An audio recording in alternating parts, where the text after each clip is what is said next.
So Chris, here we are sat in the Stacey West Stand, but it's not always been like this, has it? No, when I was a young lad, Alan, down there I stood on the wall side at the old railway end. It was always the railway end, the shelter end, the railway line above you, the old byline across the town, when the trains would stop and pippers went past, zooming up to the top corner in the old Spine Cop, and you could come in up the steps to the back of the shelter, or those turnstiles, which are still in the same place, funny enough, over there. And the shelter was packed, of course, in those days when City had the last spell in the second tier of English football. Spiritual home to a lot of people, sort of over 50, I would probably say, known as the railway end. Then became the Clangford end as people began to sing, and they used to rattle the cage in the back and sing, and they were the things.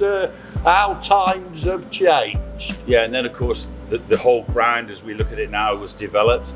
This end was one of the first ends to be developed. Well, of course, the Serenity Stand now was the first one that came following the terrible events at Bradford. And then Mr. Reams and the then board decided to do the rest, and this then became the second thing, and they thought rather than the old dilapidated shelter that already began to go then, a lot of it, but to try and get seats in as well at this end.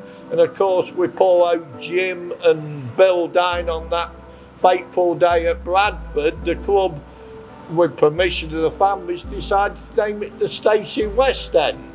Now, you mentioned Bradford there, of course. It was a fateful day back in May 1985, wasn't it, where 56 fans lost their lives. I wasn't at the game, but you were. What was it like?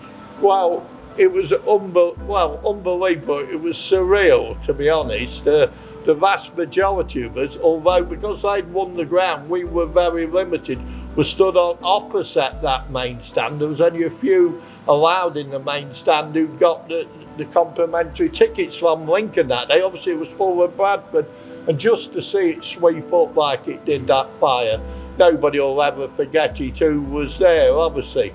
And Lincoln often get called the forgotten club of that game, and I think that's probably a fair comment in that sense, but had a big impact upon so many people at the Lincoln end.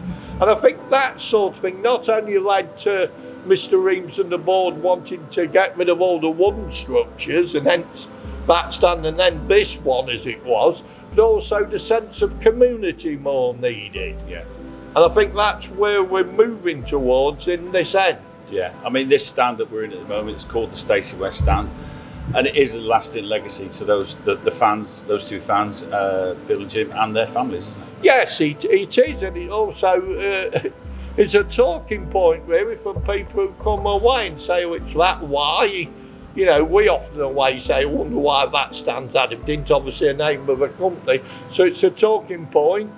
But it is a legacy and a remembrance of that. But I think Bill, in all his years' service with the Red Imps and things, you know, would like to see the community and the fans having a lot more use of it. Well, it's an exciting time, isn't it? Here we are sat in it now, and we could be sitting in it this time next year. It looked totally different.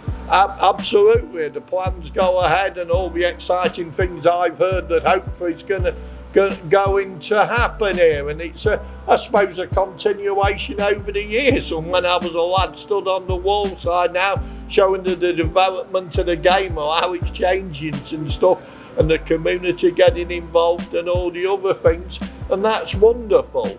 And sooner it's done in the correct way, then that'd be great for not only the football club, but of course for the city and the area.